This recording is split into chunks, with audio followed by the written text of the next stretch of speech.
Good morning, everyone. Uh, Now the topic is factors on which the resistance of a conductor depends. देखो ऐसे तो ये topic जो है वो हमारे जो 30% डिस्काउंट डिडक्शन हुआ है उसमें ये निकल गया है, लेकिन फिर भी we have to discuss it, we have to learn it. But the thing is that it should be not asked in the board's examination. Okay, so for that we have given here one activity. What we have to do is, again we have a circuit with a battery and ammeter and key, and there is a gap between the 2 points. Now what we have to do is we have to put some wires over here, and then we have to measure the current in ammeter. So in first case we have to take a wire with length L and width area of A, and whatever the results seen in the ammeter we have to note down. Then after we have to take the wire of same material with same area, but length is double before that. Again we have to do same thing. Then third times we have to take same material, same length, but now we have to double the area. And then in last we have to take same length, same area, but different material. Thus we have now 4 different readings. हमारे पास 4 अलग अलग option है. First में क्या है, एक हमने wire लिया है L लेंथ और A एरिया का, उसी मटेरियल का फिर हमने एरिया वही रखा, लेंथ डबल करके दूसरा रीडिंग लिया. थर्ड केस में हमने लेंथ वही रखी, एरिया डबल कर दिया. एंड फोर्थ केस में हमने लेंथ भी वही रखी, एरिया भी वही रखा, लेकिन मटेरियल चेंज कर दिया. सो बेस्ड ऑन द रीडिंग्स हमने देखा कि कोई केस में करंट जो है वो ज़्यादा आ रहा था, कोई केस में करंट जो है वो कम आ रहा था. मतलब एमीटर में जो हमने रीडिंग्स लिए वो थे. So it is observed that ammeter reading decreased to 1/2 when the length of the wire is double. हमने जब रीडिंग्स को ऑब्जर्व किया, स्टडी किया, तो पता चला कि जब हमने लेंथ को डबल कर दी थी, सेम मटेरियल में लेंथ को डबल कर दिया था, एरिया कांस्टेंट रखा था, तो जो करंट मिला था, जो एमीटर में जो रीडिंग्स मिले थे वो हाफ हो गए थे. फिर जब हमने एरिया डबल किया था तो करंट भी डबल हो चुका था. ठीक है, मतलब ये हुआ कि वायर का लेंथ और एरिया वो भी डिसाइड करता है करंट को. कि जितना ज़्यादा लेंथ था, लेंथ अगर हमने डबल कर दी तो करंट हाफ होगा. इसका मतलब ये हुआ कि रेजिस्टेंस भी डबल हुआ होगा. मतलब लेंथ के साथ साथ रेजिस्टेंस भी डबल हुआ होगा, तभी तो करंट हाफ हुआ. एंड जब एरिया डबल कर दिया तो करंट भी डबल हुआ था, मतलब कि रेजिस्टेंस हाफ हो गया होगा. तो अगर हम रेजिस्टेंस को कंपेयर करें तो वी कैन से दैट कि resistance is directly proportional to length and resistance is inversely proportional to the area. Resistance is directly proportional to the length and inversely proportional to the area. मतलब length ज़्यादा तो resistance ज़्यादा, area ज़्यादा तो resistance कम. अगर इन दोनों को हम कंबाइन कर दें, then we can say that R is proportional to L upon A. R is proportional to L upon A. मतलब R इज इक्वल टू, अगर हम लिखेंगे, मतलब प्रोपोर्शनल की साइन हटाते हैं, then we have to put a constant and is the constant of resistivity which is represented by rho. ये P नहीं है, this is not P, this is rho. तो R is equal to rho L upon A.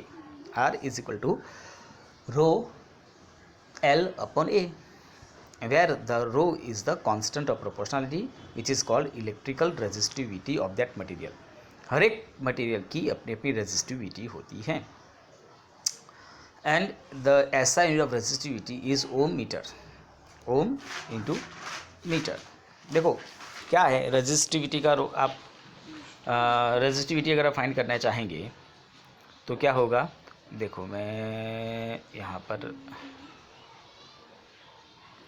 अगर मैं रो को subject लेता हूँ तो क्या होगा, rho is equal to R into A upon L. ये ए सामने जाएगा ऊपर और ये एल जो है वो नीचे आएगा, आर ए अपॉन एल। ठीक है, अब आर का यूनिट है ओम, एरिया का है मीटर स्क्वायर, लेंथ का है मीटर, तो 1 मीटर कट हो जाएगा तो बचेगा ओम मीटर। इस तरह से हमें ये ऐसा यूनिट मिलेगा रेजिस्टिविटी का, ohm into metre. So it is a characteristics property of material, जो भी मटेरियल है उसका ये कैरेक्टरिस्टिक्स प्रॉपर्टी है। And the metals and alloys have very low resistivity in the range of 10⁻⁻8 ohm metre to 10⁻⁻6 ohm metre. देखो जो metals होती है उसकी रेजिस्टिविटी बहुत कम होती है, जितनी रेजिस्टिविटी कम होगी उतना ही वो ज़्यादा गुड कंडक्टर्स होंगे। तो यहाँ पर हमारा जो मेटल्स होती है उनकी रेजिस्टिविटी की रेंज देखो तो 10⁻⁸ से लेकर 10⁻�6 ओम मीटर है। So they are good conductors of electricity. Whereas जो इंसुलेटर्स अगर आप देखेंगे तो उनकी पावर जो होती है, उनका जो रेजिस्टिविटी होता है वो 10⁻12 टू 10⁻17 तक चला जाता है, 10⁻12 टू 10⁻17 ओम मीटर, मतलब कि बहुत ज़्यादा उनका रेजिस्टिविटी है। That's why they are bad conductors और इंसुलेटर्स। वेरएज अगर आप एलॉयज देखें तो उनका जो रेजिस्टिविटी होता है वो बिटवीन होता है 10⁻⁻6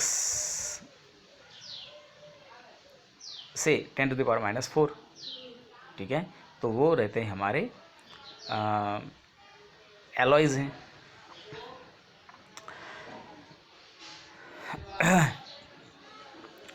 चलो अब हैं ये सम, ये तो नहीं आने वाला है तो हम इसको नहीं करते हैं, मतलब रेजिस्टिविटी के बेस ऊपर ये है, जो पूछने नहीं है तो फिर चले जाते हैं।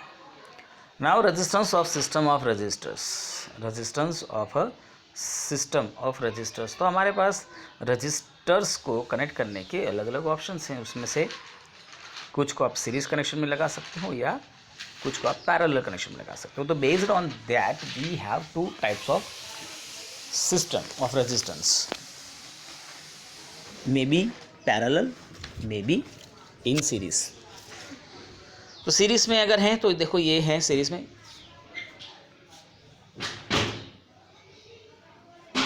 तो आप यहाँ पे देखें कि we have taken here 3 resistance R1, R2 and R3, तीनों को एक ही लाइन में लगाया हुआ है, मतलब कि ये हुए series connection, they are in a single line, मतलब कि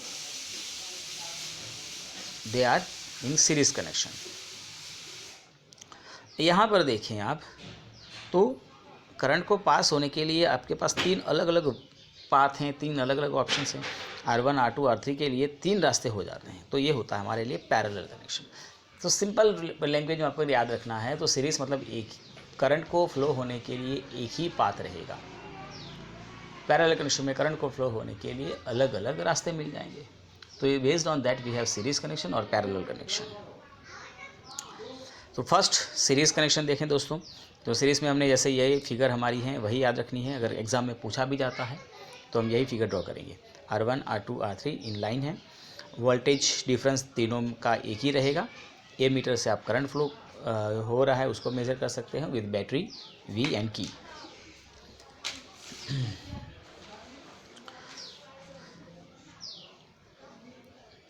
सो गाइज अब यहाँ पर अगर आप देखें ये रहा, चलो देखो V हैं, आप ये भी ड्रॉ कर सकते हैं, इसको छोड़ो वही छोड़ो यही ड्रॉ करना। तो आप देख सकते हैं यहाँ पर हमारे पास एक R1 है XP के बीच में, R2 है QS के बीच में, R3 है T और Y के बीच में, और तीनों के V1, V2, V3 अलग अलग रहेंगे, I कॉमन रहेगा। ठीक है, सो यहाँ से जब करंट फ्लो होता है, बैटरी में से जब करंट फ्लो होकर निकलेगा पॉजिटिव टू नेगेटिव, तो वो जाएगा पहले R1 में से पास होगा, फिर R2 में से पास होगा, फिर R3 में से पास होगा और वापस वहीं पे आएगा। In that case I remains same in each and every case, तीनों केसेस में I जो है वो सेम रहने वाला है। लेकिन R1 का अपना वोल्टेज होगा, R2 का अपना वोल्टेज होगा, R3 का अपना वोल्टेज होगा, तीनों के वोल्टेज जो है वो अलग अलग होंगे। तो टोटल वोल्टेज कितना होगा? Total voltage V is equal to V1 plus V2 plus V3। Total voltage कितना होगा? V1 plus V2 plus V3 जितना होगा। अब V is equal to I R as पर ohms law, V is equal to I R. तो V is equal to I R होगा तो V1 is equal to I R one, V2 is equal to I R two and V3 is equal to I R three. ठीक है, तो put this value of V1 into 12.11 equation. V is equal to I R रखेंगे, V1 is equal to I R one, V2 is equal to I R two and V3 is equal to I R three. अगर ये value हम put करेंगे तो आपका equation जो बनेगा वो रहेगा I R is equal to I R one plus I R two plus I R three.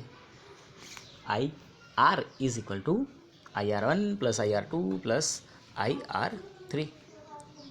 I सब में से है कॉमन निकाल कर कट कर देंगे तो बचेगा आपके पास R1 plus R2 plus R3। It means that total resistance of that circuit is the sum of all resistance connected in that series. जब सीरीज कनेक्शन होता है, सीरीज कनेक्शन के अंदर टोटल रेजिस्टेंस कितना होगा? तो जितने भी रेजिस्टेंस हैं उन सबका सम कर दोगे तो टोटल R आपको मिल जाएगा। So based on that we have one example. See here, हमारे पास एक सर्किट है, सर्किट के अंदर एक रेजिस्टेंस 4 ओम का है और एक बल्ब लगा है। बल्ब का रेजिस्टेंस कितना है वो पता नहीं है, हमें वो फाइंड करना है। 6 वोल्ट की बैटरी है, ए मीटर आपको दिया है, की दिया हुआ है।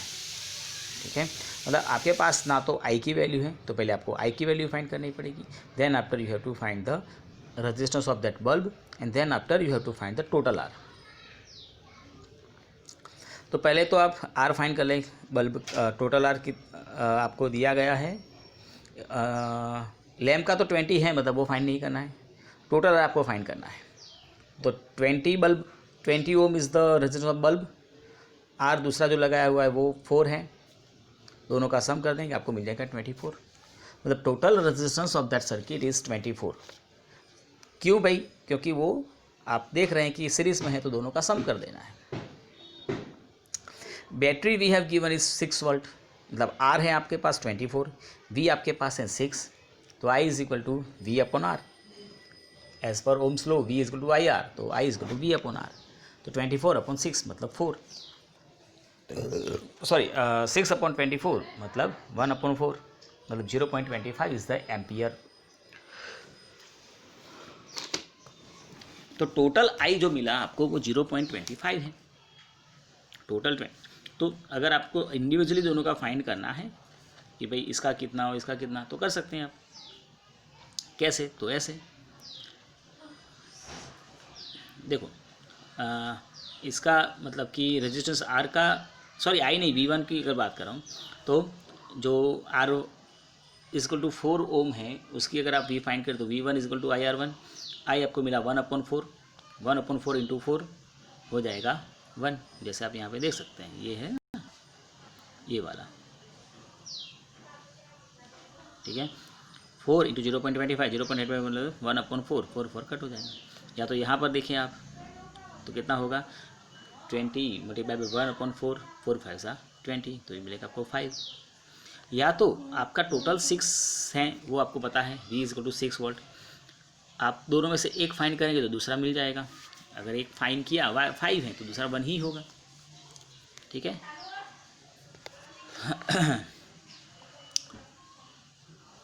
now parallel connection it will be in the next lecture.